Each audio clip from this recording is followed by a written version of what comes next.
Hello and welcome back to Green Street Elites, and I'm Budgie, as you probably already guessed. And to my left, now I always get this fucking wrong, to my left over there is a young man, Wolfie. None of you will probably really know him very well unless you've seen him on the Sunday Night Takeaway on Early Doors Football TV. Wolfie is I'll let him explain what he is, but I'll introduce him as Wolfie, the Chelsea fan. Introduce yourself, buddy. Well, real name Simon Rayner, but a lot of people call me by my tag name of Wolfie because obviously my channel's called Wolfang Division, but you can call me Simon. Wolfie's kind of an affectionate tag name that's kind of just stuck. You can thank Kenny Ken for that. He gave me that nickname and it's just kind of hung around. But I'm a passionate Chelsea fan, but like Budgie, I'm open-minded. I don't mind listening to common sense when I hear it. You know, I mean, I do have. I was just saying, Budgie backstage, that I do have an affection for West Ham as well. There's the little get into ticket, like pound for tickets when I was a nipper. So I've watched the Canio play. You know, I've watched some pretty serious West Ham teams back in the day, man. Like really, like, I got to see Jermaine Defoe and them lot play for live against like things like Man United and stuff for a quid. So, but yeah, I'm a very passionate Chelsea fan, football fan in general, really. I love me footer. I don't mind where it's played as long as it's good. You know, obviously, like I'm diehard Chelsea. I'll never turn on them, but I don't mind acknowledging greatness when I see it. You know, like hence the reason why I'm here with Budgie, because he's great. Obviously, give it away. Bless you. Bless you. Very nice guy. But that's me and that's my story. I've been supporting Chelsea since I was a very, very, very young kid. So, you know what I mean? And it was only because their kit was blue. Would you believe it? So you didn't live in the Chelsea area as such then? Oh no, mate, I'm an East London lad. I was an East London lad.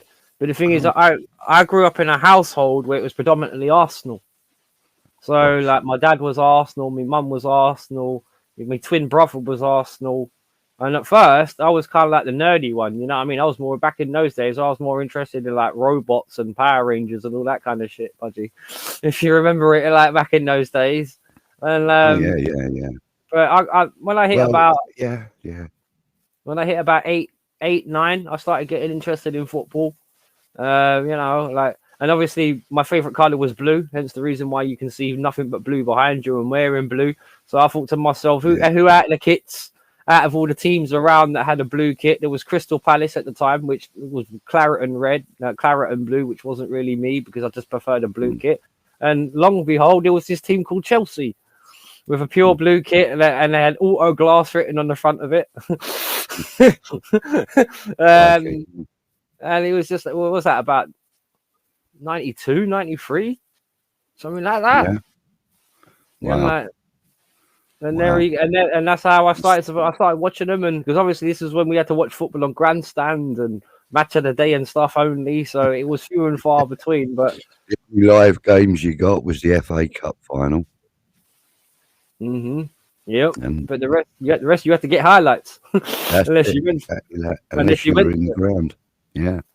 So there was no pressure on you from your family then to start following Chelsea. It was your own decision, and it was basically against the rub of the green with the rest of the family. Yeah, I couldn't support Arsenal. Sorry. I kind of did a similar thing. I mean, my parents were both West Ham fans, but they weren't really that. I wouldn't call them football fans, to be fair. They grew up in the East End of London, and you know, at the time when I was a young lad, Bobby Moore and Jeff Hurst and Martin Peters were all about. And, you know, as we all know, in 66, they achieved something that no other England team have achieved. They were part of that team anyway. And my mum and dad wanted to see them play. So me and my brother, my older brother, as it were,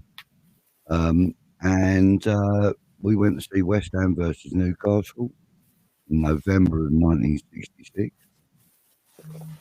I was 4 years old. I don't remember anything about the game. I know that we won it, but I don't remember anything about the game. But the one thing I do remember is run into my mum when, well, I say run into her, I mean, I sort of like jumped up at her and wanted cuddles when Bobby Moore, Jeff Hurst and Martin Peters walked out and the roar of the crowd, I mean, apparently it was the same every time they walked out in front of that year. Well, it was standing back then, wasn't it? It was only standing. And we were in the Newcastle end because my mum and dad knew nothing about football. So we were in the away supporters end with all the Geordies. And even the Geordies were loud when them three walked out. Yeah, they came out first before anybody. It was kind of like I suppose, like a march of honour for them every game, I believe. And even the Geordies were absolutely, beside themselves, cheering them on and that. And it scared the shit out of me, basically. And, so that's my first experience of professional football. But, then I started going to games because, as you probably know, I live down by Gatwick, so I'm not actually local to West Ham. I have family in the East End, and they lived in Forest Gate, right on Wanstead Flats. Yeah. Wanstead Flats are just behind me.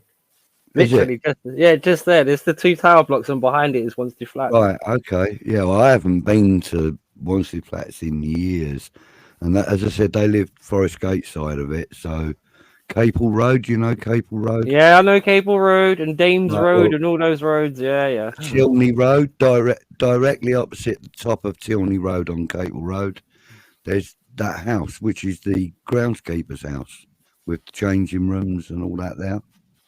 That's where my uncle and auntie used to live, in that house. So you can imagine I used to see quite a few professional players out on those playing fields, out of season, training and... Yeah, back in the day you would have, yeah. Yeah, back then, yeah. And I even followed Martin Peters once because he was... he must have been with other team members, but I don't remember who they were. I was about 7, and I remembered who he was, and I kind of followed him, and my mum and dad got really angry with me because don't wander off. Wandering off down towards Manor Park, not good for a 7-year-old that weren't from the... It was safer then, though, than it is now, though. I'll give you that. Gosh, yeah. Oh, God, yeah. It was a lot safer, but, back then, I suppose... like when you've got, I don't know, 120 kids running around on the fields and about 50 adults running around the fields, parents sort of want to keep an eye on their kids, I suppose, and as I said, we weren't local, so my parents were kind of a little bit concerned about us. But yeah, it was good days. I used to love, going, spending my summer holidays up there. Who's the thing about Well, the thing is, I never expected to hear you say things like Wanstead Flats and stuff, because there's a good chance me and you ran up the same fields, mate. Most definitely. And I'll tell you another thing about Wanstead Flats. That that gully that was dug right round to stop cars from driving onto it. Yes. My uncle and my dad helped him at times. And my brother and a few other family members all dug that by hand. Oh, wow. Bloody hell. It took them about 6 weeks to dig it all. Proper heritage. Did it all by hand. Yeah, Proper mate. heritage, mate. Yeah. So anybody who knows Wanstead Flats, that little ditch that runs around the outside and stops cars from getting on now, my uncle basically dug 80% of that on his own. They tried to all gate that now, you know that? They've tried to all gate around the outside of it. It's mad. I'm not surprised. I even used to go fishing on that pond right down the far end.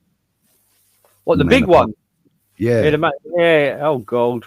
Manor Park end, I wouldn't want to bet the life of you what you'd drag out of there now if you put a hook in there now. Yeah. Use Johnny or something. Yeah, let's not go into that. That's another story completely. Yeah, someone else did. But getting back to football, so do you remember your first Chelsea game? Yeah, because I had to wait until I kind of grew up a bit and could afford it because it wasn't cheap really to go to Chelsea. Yeah. It never was. It was like when I first went, it was like 50, 60 quid. No, I think it was 60 because my first home match was, strangely enough, I think actually it was against West Ham. It was against West Ham in 2012 when we beat you guys 3-1 when Lampard, Malouda, and Torres scored. And it was thunder and lightning that day, if you remember that day. Yeah. And even the West Ham, because the one thing I hated about West Ham fans is like you guys were a maffy lot whenever you came down to the bridge. You'd sit in that corner and all you could hear was wanker, wank, like this, that, and the other. Frank Lampard always used to get it. You guys always used to boo him whenever he touched the ball. Quite often as well, when Lampard scored against you lot, there was a celebration that went with it. It was either that or something like that went with it. So, you know, but my absolute first, because I remember that I've even got pictures of it on my Facebook. I remember going past the Zola statue. I went with two other mates of mine, Nika and Micah, who happened to be father and son. Both of them had Zola on the back of their shirts. I remember how excited I was. I remember how pleased I was. Even when we got jumped off the district line, and I remember seeing the little, because whenever you come past on the district line towards Stamford Bridge, if you're coming up from the east side of it, you can always see the ground from the train anyway. So I remember literally glancing at it as we going into the station into Fulham Road, and literally just thinking, "Oh, I can't wait for this." and the thing is, like, well, the thing is, I suppose in a way I'm a bit lucky because a lot of people when they're young. Because it wasn't my first professional game. Because if you want me to be, I think my really first professional game was when I was a nipper. Because obviously Orient's around the corner as well. Yeah. So the first team I actually went and saw live was Orient. But then West Ham, then Chelsea, as I could afford it. You know what I mean? Because Chelsea were never cheap. Because even though we weren't the best team in the planet, we always had the toffs. You know. I was in the shed end. You know, the shed end. Yeah, being called Chelsea, you know, kind of added pound notes to the ticket prices anyway, you know. I mean, Chelsea being one of the, you know, the higher class places in London anyway. What I found funny was that Chelsea's ground is actually in Fulham, isn't it? Yes, it is. And Fulham's ground is actually in Chelsea. I find that really amusing. Well, it's actually, it is. Yeah, but don't forget it's on the bank of the Thames, isn't it? Because Fulham's ground's on the bank of the Thames. Yeah, right on the bank. Maybe the planning permissions ended up going to the wrong councils. Who knows? Yeah, you know what I mean? You can have that ground. But like I said to you before we started recording, you know, I've got quite an affinity with Chelsea anyway, because both of my older brothers are Chelsea. My sister is, my ex-wife was, both of my younger children are, you know, so they're all Chelsea fans. And, you know, as I said, my older brother, Kevin, he was absolutely staunch Chelsea, and he got involved in all sorts of nonsense with the fan base as well. So, you know, his history in Chelsea, and like, I kind of know as much about Chelsea, I think, as I do about West Ham in some respects. So, you know, that was one of the reasons why I wanted to talk to you. You know, I wanted you to be volume one, as it were, of the Who Are You little series I want to do. Thank you. I'm privileged. You know, I'm privileged. And yeah, and as I said, you know, I see, you know, some of the passion that my brother's got for Chelsea, I see in you, and it kind of just all clicked together for me. So that's, you know, I thank you for doing this. It's brilliant. What about your favourite game then? What's your favourite game that you've been to?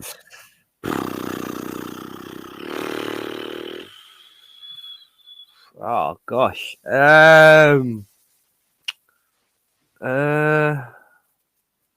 suppose the one I just went to.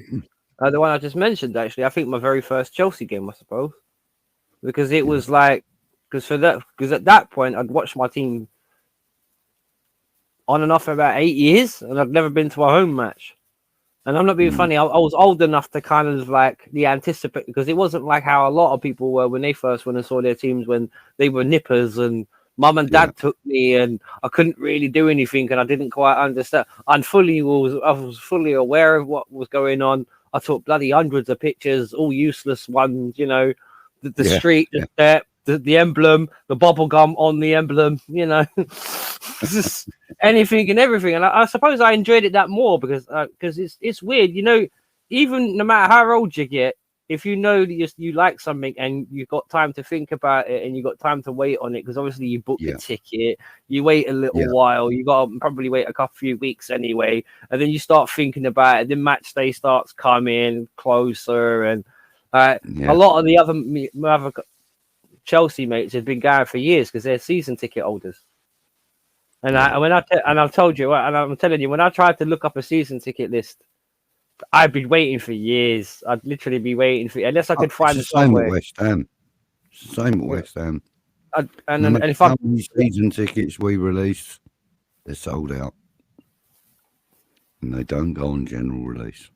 No, they don't. And nowadays you have to have all sorts of little points and this and that to try and get a season ticket. And now, unless you cough literally out through your nose and like unless you like do some VIP thing, I think now with Chelsea, the way it's like stupid money, it's just, you know what I mean? Yeah, it's very similar at the London Stadium.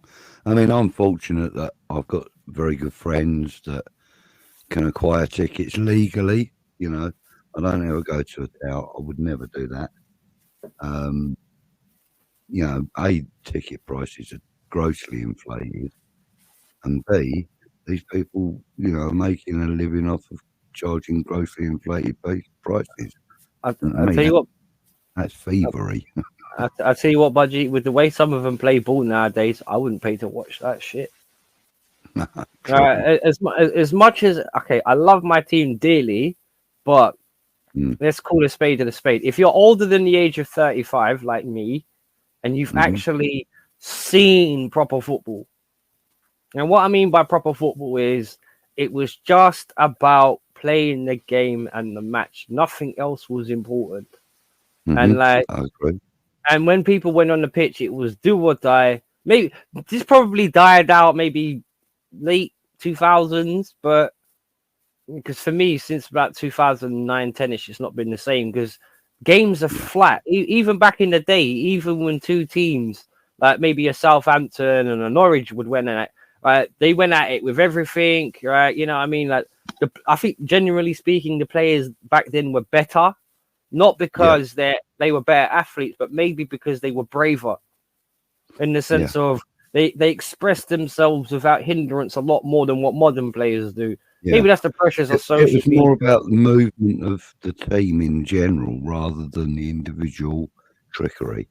Yes, it was. And yet, during some of the great periods of football that we've had, there have been some players that have been able to, you know, show us some of that trickery during the game. And now there's just too much emphasis on it. And I'm talking about the likes of George Best. You probably never saw him play, but I did, fortunately. You know, the likes a bit before my time. Me, the likes of Gianfranco Zola. Flo as well. Now, that's my brother's all-time favourite player. Zola? I understand why, Yeah, good choice. I understand why. He was fantastic. And today I watched a podcast, a video podcast, as it were, of Oya talking to a couple of guys, including James Collins, Ginger Collins, about his time at West Ham, or his time in football in general, but mainly about his time at West Ham. And he said that when Zola came to manage us for that short period, he said during training, he said like most of the guys would get, you know, so like free kick practice, right? Or set piece practice. He said most of the guys that were playing regularly every week and that, you know, getting sort of 3 out of 10 in the goal maybe 5 out of 10 on target. Zola, 100% every time. Right. Crossfield balls. Zola, inch perfect to the man's toe. Describing what instead of describing what he wanted them to do, he was showing them by doing it. And they said at 41 years old, the man should have been playing every week for us. And that's what Lee Bowyer said about Gianfranco Zola. So I kind of understand why he would be maybe in most Chelsea fans' top 5, I would think. Judging by how I view football. Right. I'll tell you what, right? I'll tell you what. I'll compare 5 top Chelsea players that I've watched to 5 that I haven't watched. And I'll tell you, and I'll give you the 5 that I've watched. I think for their ability, skill, and what they were as players, I think Hullit's one, Zola's another, because Ruud Hullit was the best player in the world at one point. Not many people realize that. Agreed. I have to say, I did like Lamps in terms of his improvement. Yeah. Drogba was a beast. And and I'm not being funny. One thing is, because I'm a bit of a defender by type, Ashley Cole, in terms of he was a complete, even though he was a left back, he was a complete defender. So I do. He's the best English left back I've ever seen. Likewise, and I've seen quite a few English left backs as well. But one thing I will say, like he was, it's not often I will say that if Zola was top of the range and Lampard was top of the range, then Ashley Cole in his position was exactly that, top of the range. But on the 5 Chelsea players, I wish I was old enough to see because of their stature and their importance. Roy Chopper Harris, a great chopper, because obviously being a bit of a defender myself and a bit of a lover of the old Scott, I love the good tackle me. Sometimes I'd even be like, sometimes I've even had a dirty tackle on me, but because I love it so much, I'm like, don't worry, fuck off, just get on with it. You know what I mean? Obviously, Peter Osgood, striking genius. Osgood was the charm, wasn't it? Yes, King of Stamford Bridge, and still did to this day, because obviously he had a good goal scoring record for us. He was one of those ones. One of those ones that he wouldn't hurt a fly off the pitch, but graceful and a great finisher on it. He got Peter stood up to himself. He was as strong as an ox, mate. He was. Bramley, of course. Brambus, another great goal scorer for us. Peter Bonetti, the goalkeeper, who was because if he's reflex. I think I'll tell you what, that's all right. No, go on. You're back. Because I'll tell you one. My Wi-Fi is a bit crappy at the minute. But one person. This may sound strange. One manager I would like to meet from Chelsea's past, right? As well, that would be Ted Drake. Oh, really? Yeah, because he was the guy that first made us title winners. I know people will talk about Jose Mourinho and all that, but realistically, our first league title ever was through Ted Drake in the 1950. Was it the 55 season when we got our first league title? You would know that. I do, bud. Yeah, and it was he was our first, because he was an ex-Arsenal player that won the league with them. He came to us as a manager. He had all these fresh new ideas about training and all this kind of, and he just seemed like a really fascinating guy. But he's the kind of guy, because not many people realize this, but the idea of Chelsea's class supposedly comes from him, because it's supposed to be that we have a set high stat, even though up until for like 50 years we never actually achieved the standard. But we started to raise it slowly. It took us a good few. Chelsea have always been renowned for having great players. And strong players, I mean, like you said, there was a barren spell in Chelsea's history where they won very little, and there was the occasional FA Cup, etc. But when it came to league titles, it was very barren for Chelsea for a long time. And in fairness, there was quite a long spell where they weren't even challenging for top honours. No. Never the finances behind the scenes were never right. Even into the Ken That's Bates right. era, it was never right. There were thieves and robbers behind the scenes. Let's be honest. Yeah, they were real blue bloods, mate, trying to pocket the lot. But you know, I mean, in Chelsea's history, I mean, you've mentioned a few of the players that I actually got a chance to see play. But the one player in Chelsea's history I wish I could have seen play was Tommy Baldwin. Oh, Tommy Baldwin. Tommy Baldwin. Honestly, it was his record that Frank Lampard beat, wasn't it? I thought it was Turbulence. Bobby Tamblyn. That's who I meant. Yep, sorry, Bobby Tamblyn. My apologies. No, he was he was a good striker, man. I don't remember him as a player, but I do remember my brother telling me about him because he's like 8 years older than me, so he would remember him better than I would. But yeah, no, it was him. Sorry, the goal scorer. You know, the record goal scorer at the time. Yeah, he was one of that I would like to have watched play because, from all accounts that I've heard, he was an exceptional finisher. Yeah, he was a very talented. I've obviously no less than you because I didn't get a chance to see him play either, but he was definitely because the thing is, we did have a few legends before we started winning titles because they were good players, not because they won anything, because they were good players. Like you said before, we've somehow, even though we've always been penny pinching at Chelsea for a long time, all the way into the 90s, we still managed to attract good players because obviously it's Chelsea, it's upper class, it's upmarket, it's that kind of thing. I mean, you got to remember you had players like John Hollins. I mean, what's his name? Ended up at United. Oh God, what's his name? Mark Hughes. Oh, Mark Hughes. I mean, in the modern era, right? Player he was for Chelsea.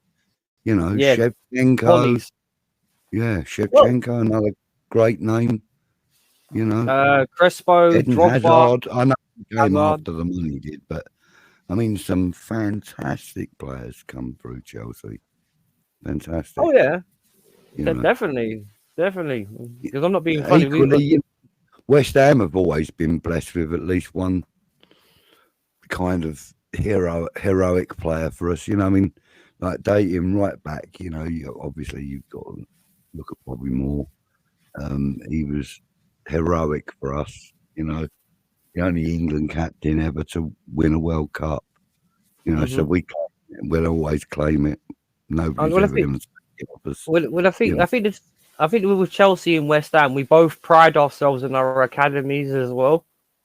Yeah, and that's one. Yeah, agreed. Yeah, because a lot of Chelsea's, rejected a few decent players as well. You know, like Declan Rice and one or two others, and they've rued the day they did it, but they've also brought some fantastic players. Well, the thing is, when you look at Declan Rice, because that's the thing, when you look at Declan Rice and Salah and Kevin De Bruyne and all those names, realistically, okay, I appreciate why people say we wasted, but you got to look at the time. Right, when KDB was trying to break through into our first team, we had guys like Eden Hazard, and before that we had guys like Drogba. It was so hard.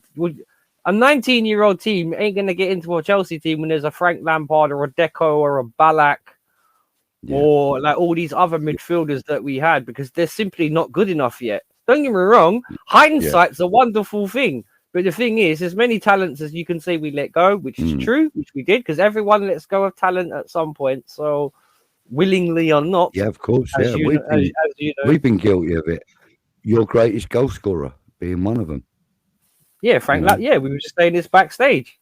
It wasn't me about Lampard. And the thing is, people are Joe Cole, Glenn Johnson, Rio Ferdinand, Defoe, Carrick.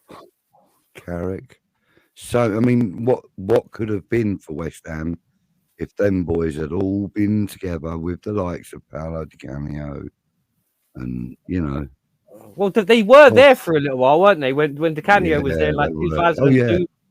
I remember. Canio and Frank Lampard had an argument over a penalty once, didn't they? They did, because I remember That being was outside hilarious. Upton Park when I can't remember. I think it was like 2,000 Hammer fans were screaming at Glenn Roeder to get the board to sign up Di Canio, sign up Di Canio, sign up Di Canio, and they were chanting this for about 20 minutes non-stop.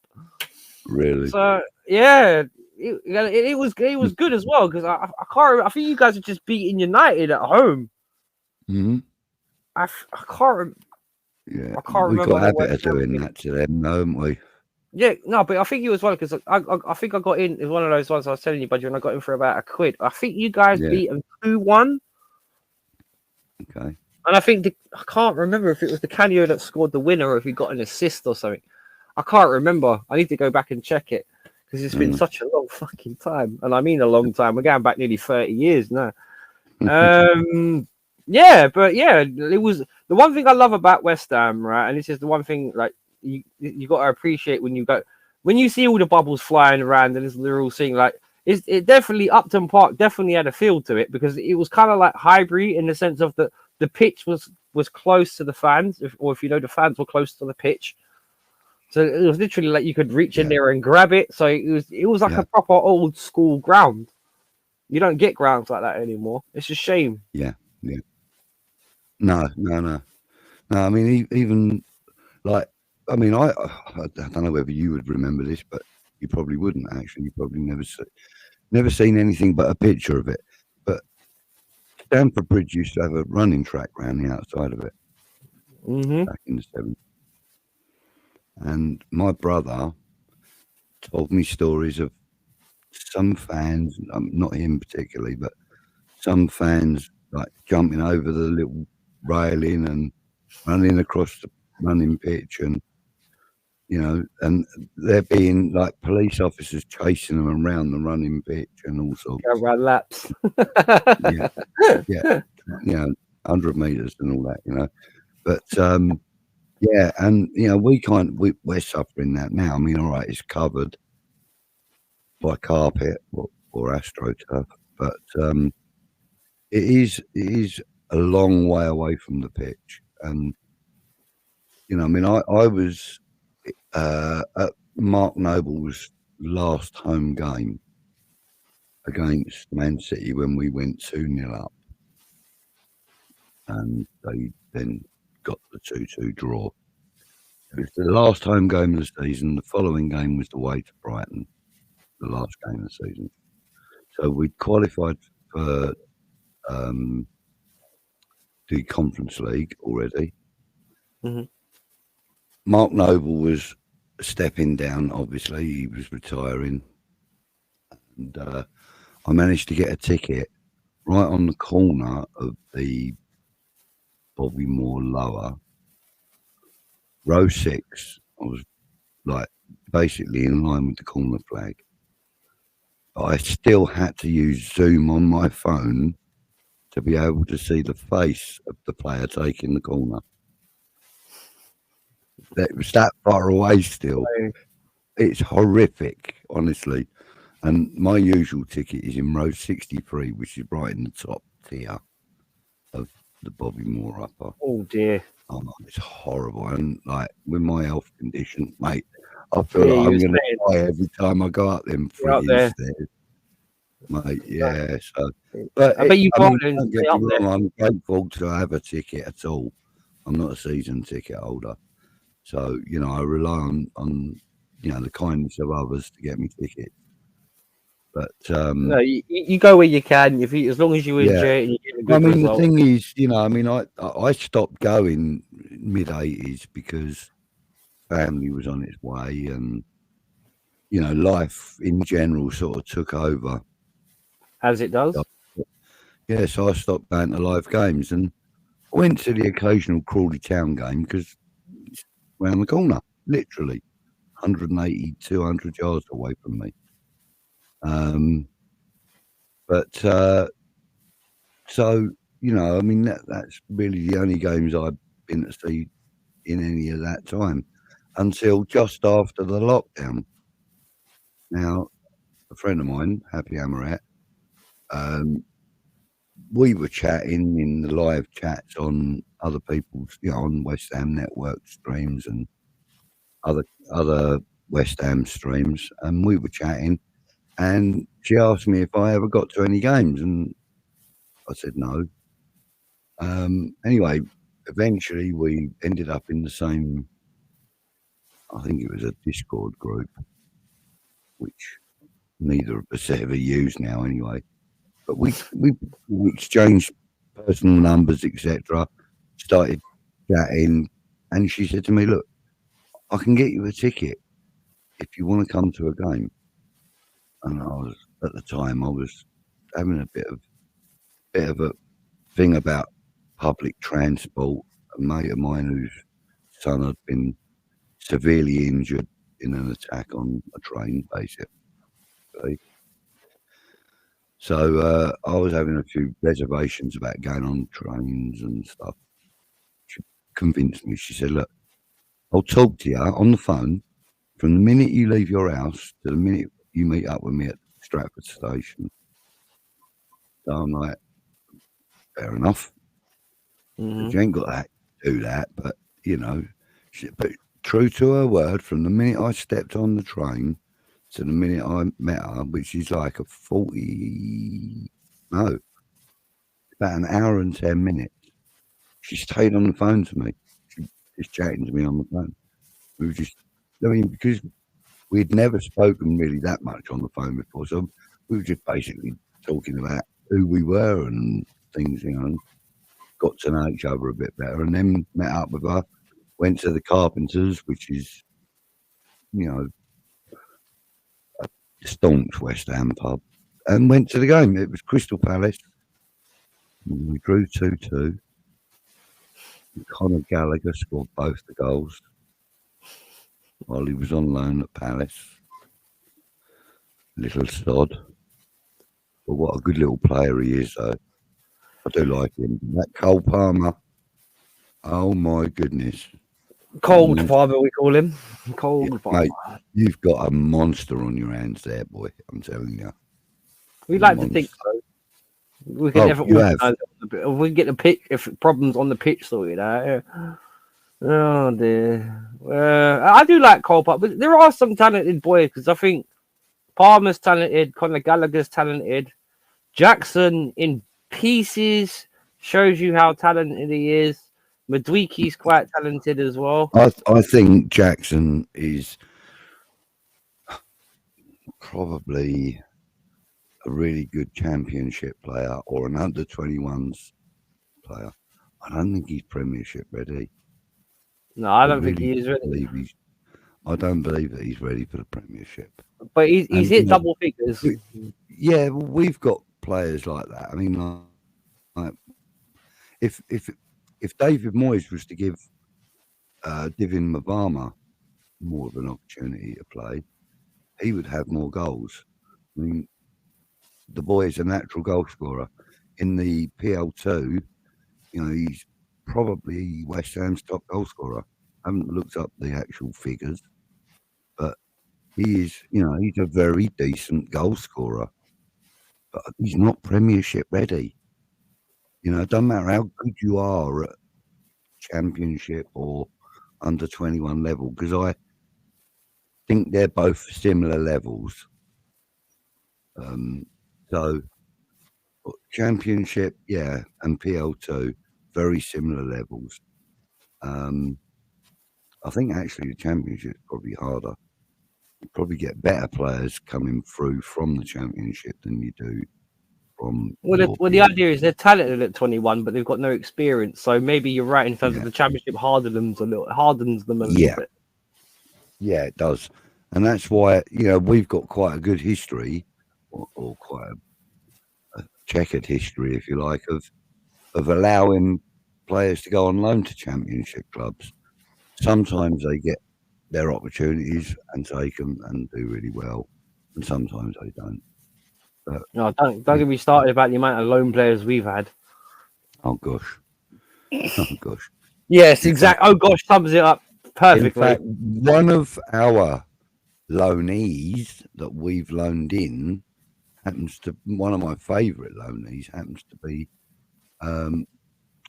Victor Moses when we loaned him off Wolfie. Of us. Good player, actually. I liked him. Absolutely loved him.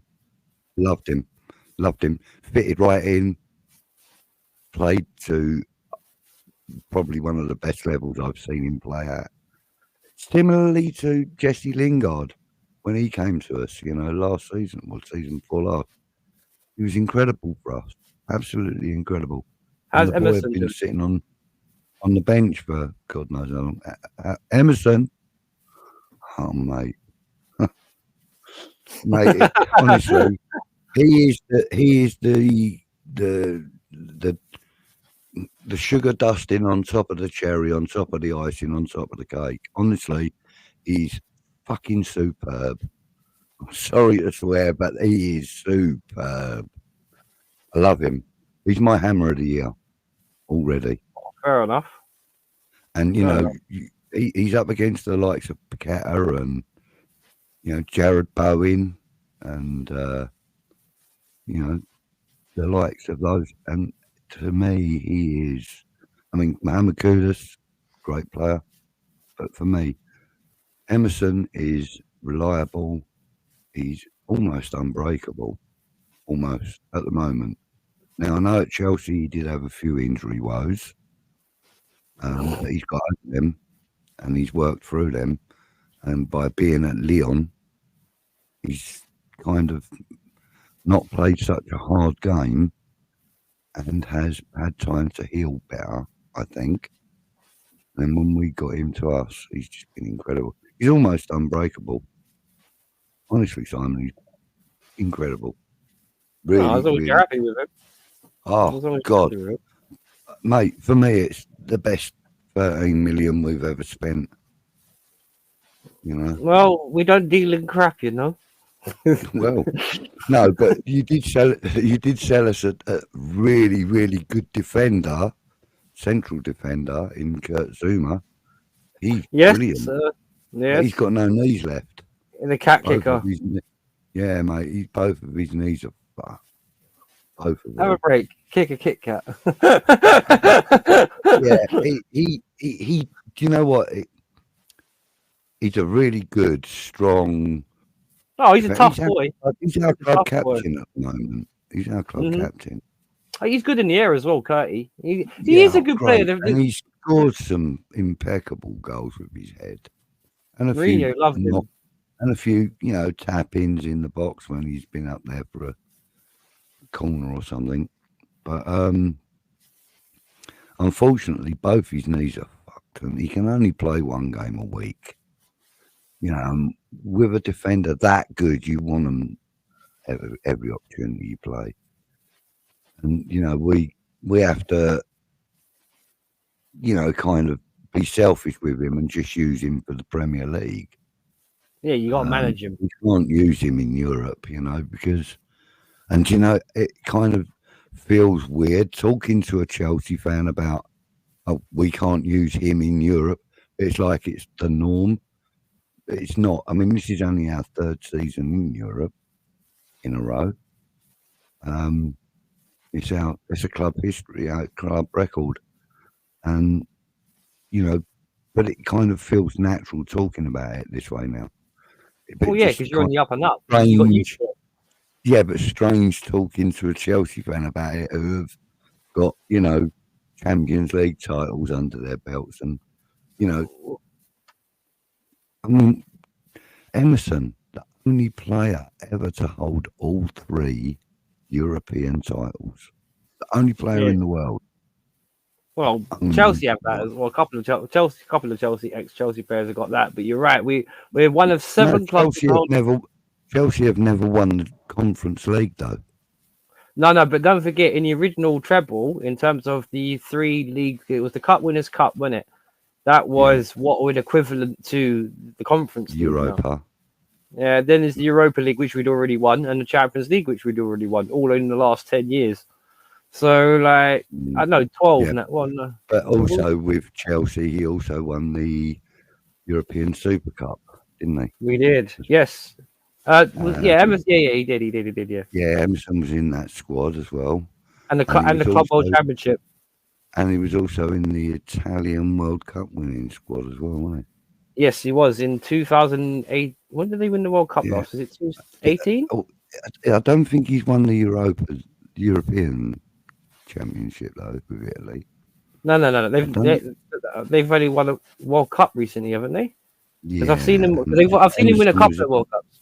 Yeah, Emerson was part of the World Cup winning squad, so you know he's fantastic. Been there and done it. Yeah, been there, done it. Yeah. Yeah, he's won every major trophy you want to point your finger at, you know, and I think he even won the World Club Cup, didn't he, with Chelsea?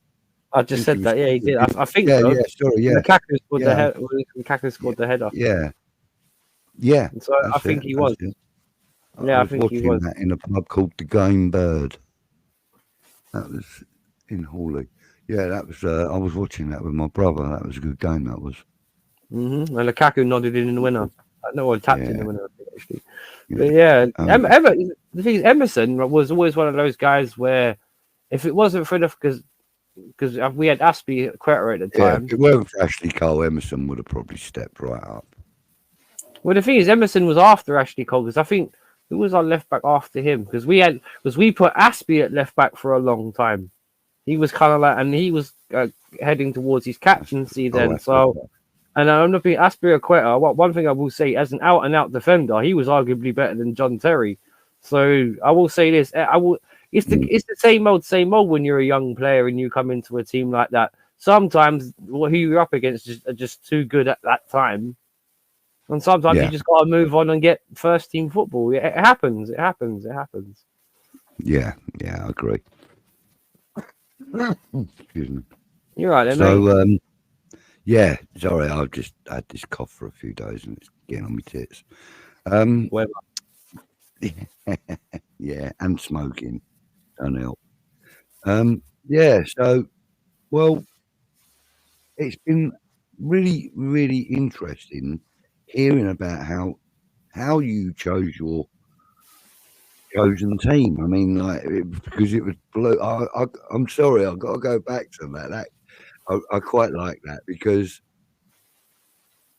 I was listening to a podcast with Paolo Di Canio the other day, and when he came from Italy to Celtic, the guy interviewing him said, "What made you choose Celtic?" He said, "I looked at it and I like colour." Chris, the guy interviewing him, and Ginge, you know, James Collins, they both, if they'd have been eating, they would have spat their food out. It'd be like, what? Yeah, he said, I'd never seen white shirts with green hoops around it before, and I liked it, so I chose them. And it didn't go too well for him. And then he went to Sheffield Wednesday, wasn't it? And he said something about the colours were familiar to him. Yeah, Sheffield Wednesday he went to. That's when he pushed Paul Alcock over, the referee. Yeah. Wednesday. He got sent off. Yeah, I remember now. That's right. Vaguely. And then he was on an 11-match ban or something. Then he got shipped off to Italy then, wasn't it? Yeah, he got told to go back there because he would get like hate mail and all that sort of shit going on. But then we went in for him and he went, yeah, I'll come now. And yeah, he spent a few years with us. But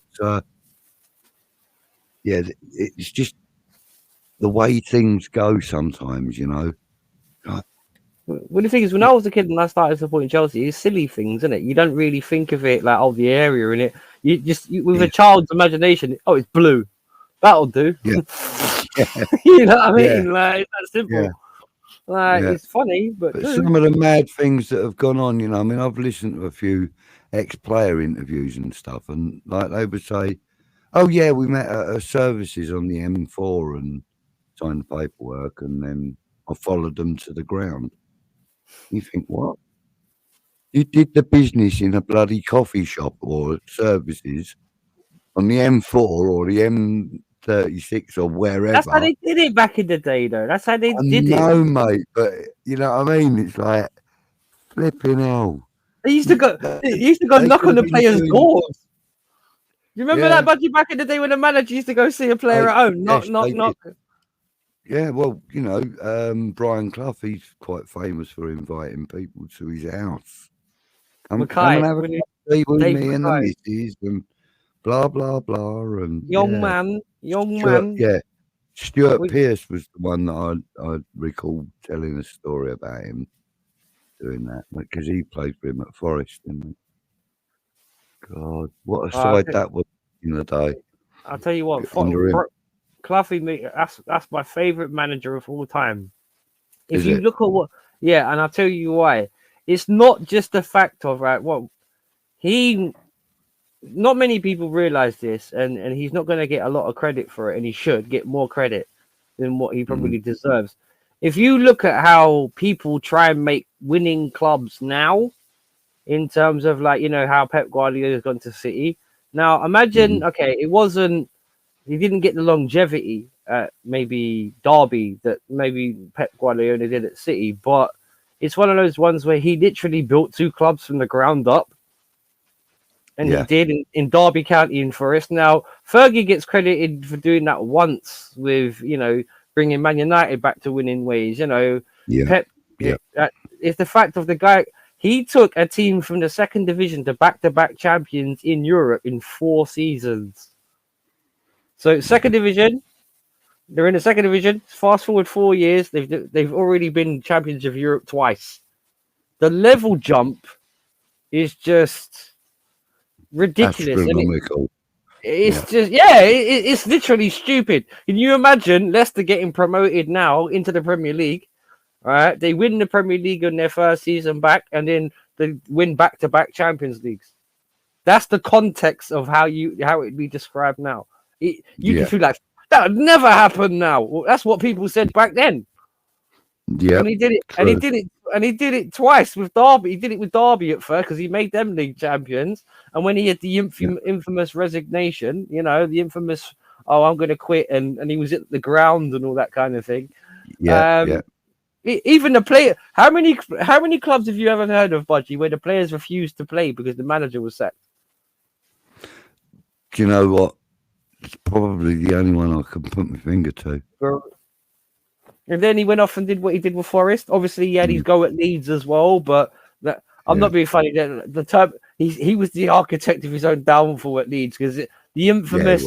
Get all your pots and pans and your medals and your trophies, and you can all throw them in the bloody bin because you cheated to get the whole lot. Yes, he did tell a group of footballers to their faces that exact thing, and it's just like the league champ. You can't say that to them. The league champion.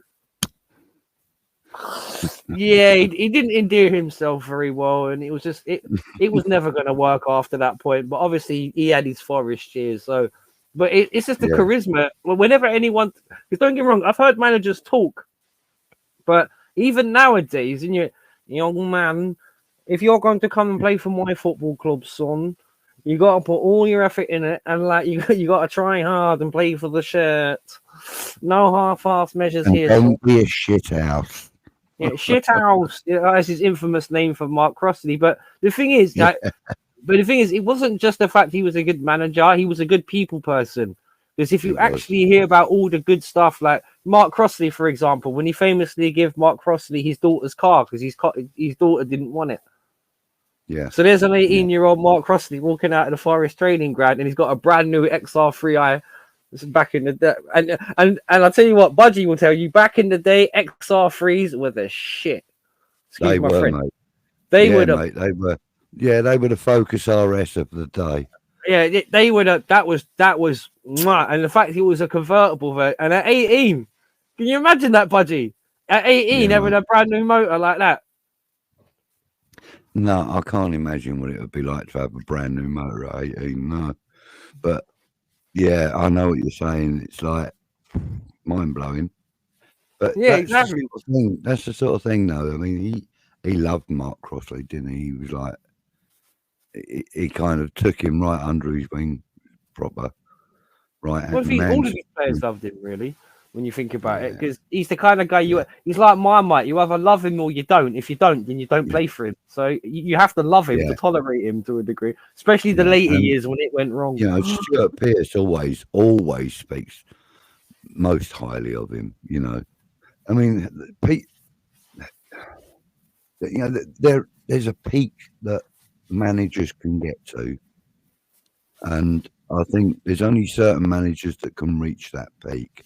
Now, I'm not talking about actual success in the way of trophies, etc., etc.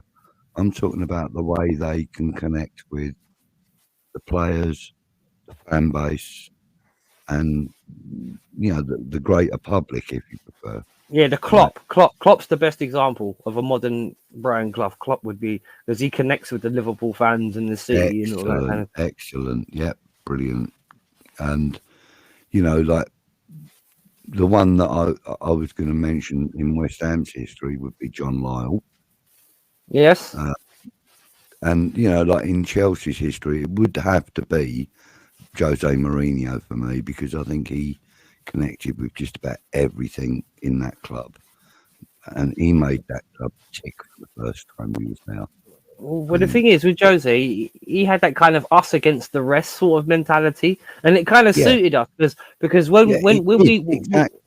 because when we got the money, everyone was like, "Oh, you guys are just going to buy up this, and you're going to do that, and you're going to do that, and then do this. You're never going to be anything." And Jose Mourinho was kind of like, "Okay, I'll use that, but the infamous, I'm the special one. I'm not your regular bottle. I'm European champion. I think I'm the special one. And when you walk into a dressing room and you tell all the players, they're like, look, we're going to be the best in the world. You're going to be world class. You're going to be world class, and you're going to be world class. I mean, it just. And when you look at all the players that he actually made into better players, like the Lampards, the Terrys, they were all there anyway. Yeah. This is kind of what Chelsea are lacking now, in the sense of, and I was talking on this on my show yesterday, with the transition between that into winners. One thing I loved about the core of the team had been there for years, like Good Johnson, Terry, Lampard. Right, a lot of them had been there for a while. Right, so there was a good blend of the players that were there already with a Ricardo Carvalho, a Paulo Ferreira, a Drogba, a Makalele, you know what I mean? Oh, so this great team with a great midfielder, a great defender, and a good striker, and a Good Johnson has now got reinforcements in like a Makalele, a Peter Cech, and a Ricardo Carvalho. It's just like cha-ching.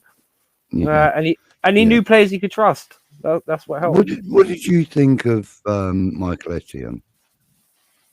I loved Michael Essien because he was one of those days where before he got his knee injury, monster of a midfielder. This guy would run all day. He was strong. He was powerful. He could shoot. He could tackle. He was one. Yeah, Mourinho described him as a multifunctional midfielder, unquote. I love Michael Essien, but the thing is, he got very injury prone. Yeah, and his knee. And when he got done his knee, that was it. He was never quite the same. See, Malouda, Malouda, another one. Yeah, we got a very similar player in Hamid Kudus. Hence the reason why I asked. And they're both Ghanaian. But he's a very similar player, Kudus. I think it's quite common in Ghanaian players where they have this upper body strength, but their legs can go 900 miles an hour. Do you know what I mean? I don't know what it is, but and Essien had quite a finesse about him when he was going around players or nutmegging them and going through them and whatever. He had quite an aesthetic style about him. It was lovely to watch. It was pleasing in the eye. And like you said, he was so bloody strong. He was just so bloody strong. That's it. Is very similar in that respect. But I love Essien. I thought he was a really good player. Scored a few corkers as well. Brilliant volley against Barcelona. Just off, yeah, and was that one with just just inside their half, about 8 yards or 10 yards inside their half? No, the one against Barcelona was when he scored the volley on the edge of the box, and it bounced off the crossbar, went in. Are you thinking about the goal? Are you thinking about Arsenal when he shot and it bent round and it went past Lehman? Is that what you're thinking about? Yes. When he's about He's about 7 or 8. When he's about 7 or 8 yards away from the box and he hits it with the outside of his right foot and he goes like that and it bends. It felt like he was like it. There was a shot that he took like he was in the opposing half. It felt like it.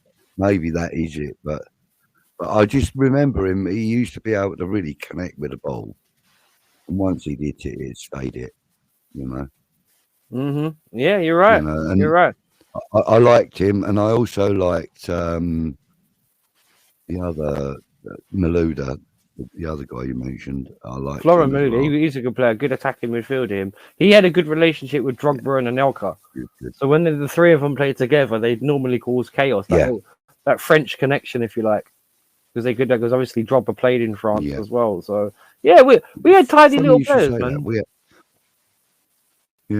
We had a bit of a French connection in our defence early part of the season.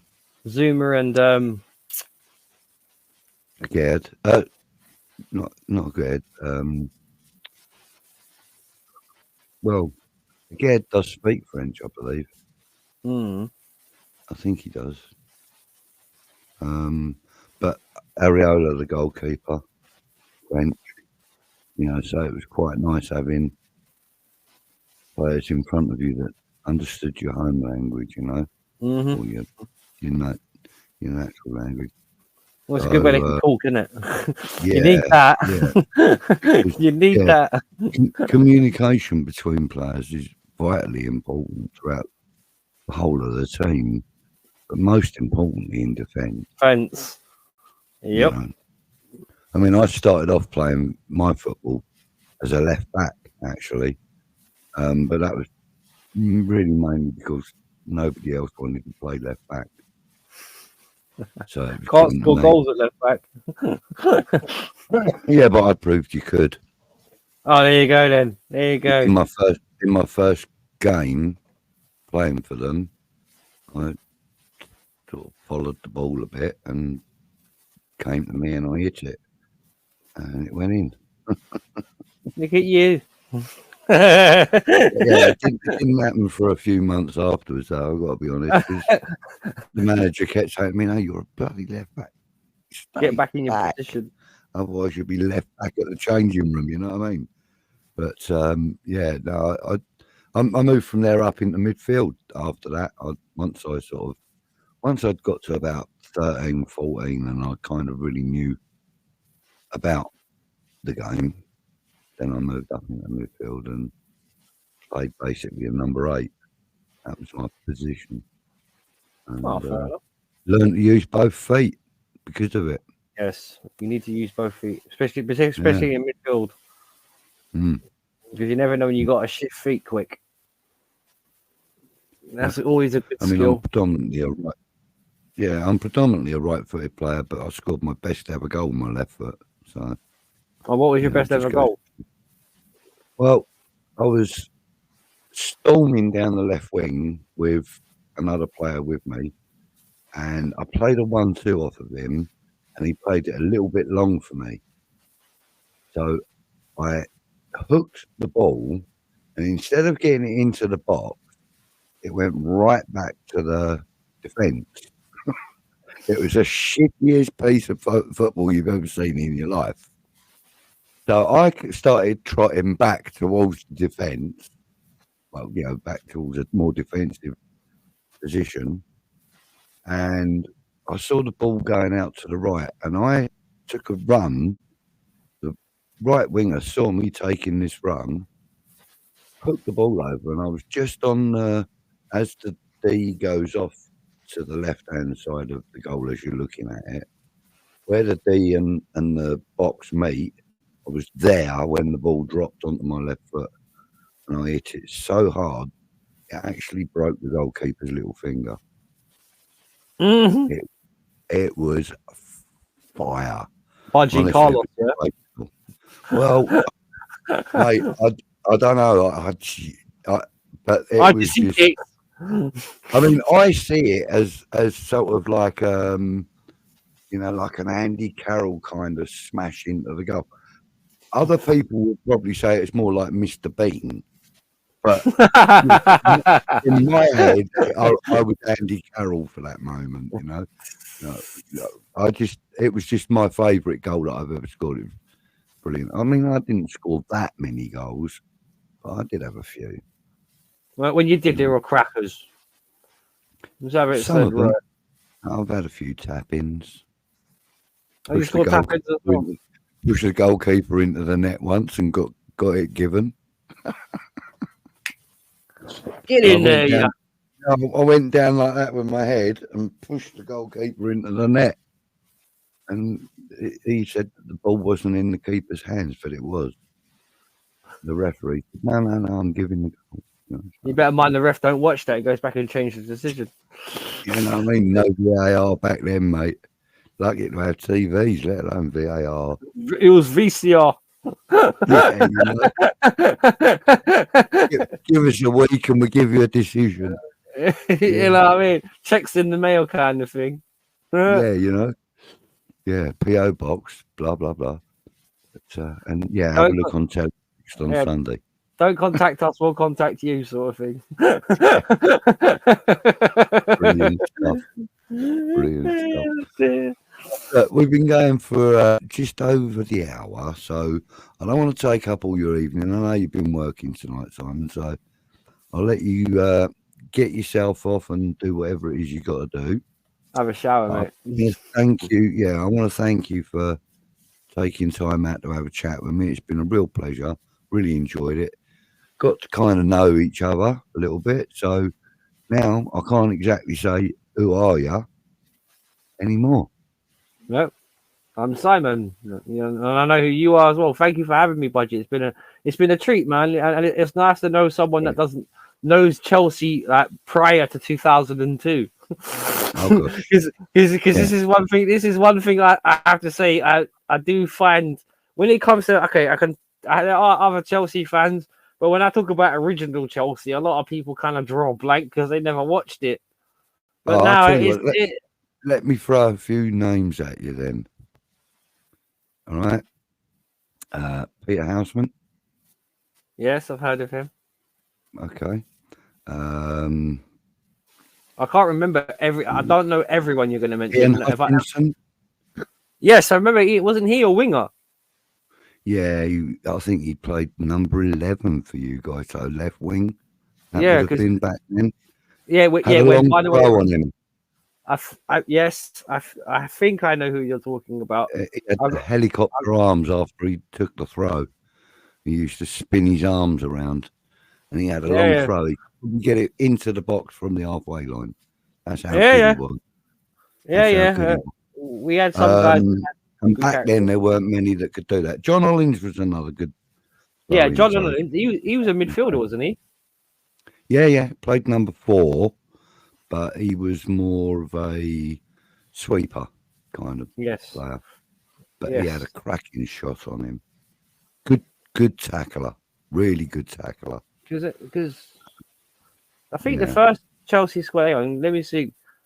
Just a bit rusty, but the first squad I remember actually having a clear view of was the squad of '93 when it had Wisey and them lot in it. Because you got to remember, in terms of I still had to go.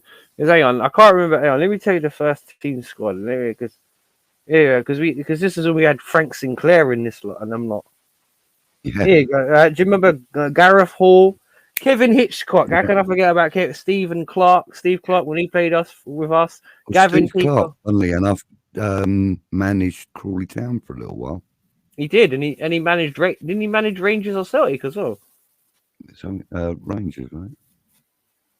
No, it was Kilmarnock. No, he managed the Scottish national team. It was Kilmarnock. He managed the Scottish national team. I've just checked it. Right. Yeah, but we had Damien Matthews, John Spencer. We had quite a few English lads back then, and it was nice because Yeah, we had some really good players. You know, yeah. like Dave He Bassett, ended up getting what's his name? The actor now was Vinnie Jones. yeah, He ended up from going there, Wimbledon. didn't he? We got him from Wimbledon, didn't we? Yeah. Wasn't he left And when he left the crazy wasn't gone? it? Yeah, him and Dennis Wise together, wasn't it?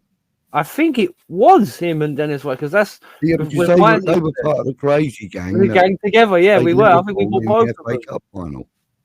Yeah, We bought both yeah, of them from the crazy they were gang. together. Yes, and Mad yeah, bastards back in the day. They were when they the crazy. mate, They weren't they were mad.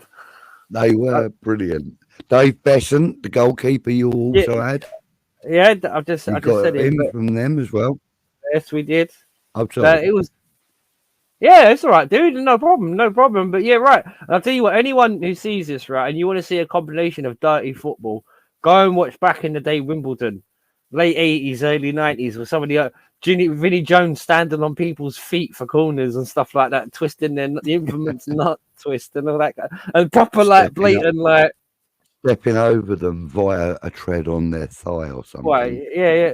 No, the thing I used to like was when you see players trying to jump and Vinnie Jones actually stands on their feet, so they can't jump for the ball. They can't actually get off the ground. Yeah, he was renowned for that. He was a proper dirty. Yeah. He was like Sergio Ramos. He played in a game. I can't even remember. I think he might have been playing for Chelsea at the time. He played in a game against Newcastle. Paul Gascoigne was at Newcastle, and he grabbed Gascoigne's nuts. Or was he playing for Tottenham then? Gascoigne. I can't remember now. No, I think no. He was playing for Spurs, wasn't he? Yeah, I think he was. I think it was Spurs. And and Vinnie Jones grabs his nuts, and it's sort of like the next day in every newspaper on the back page was a picture of Vinnie Jones with a handful of Gascoigne's nuts. It was hilarious. Well, the infamous pose. Yeah, mate. Brilliant, absolutely brilliant. But anyway, listen. As I said, I don't want to take up all your time tonight. Thank you so much for coming in. It's been brilliant chatting about all sorts of stuff to do with football and stuff outside of football too.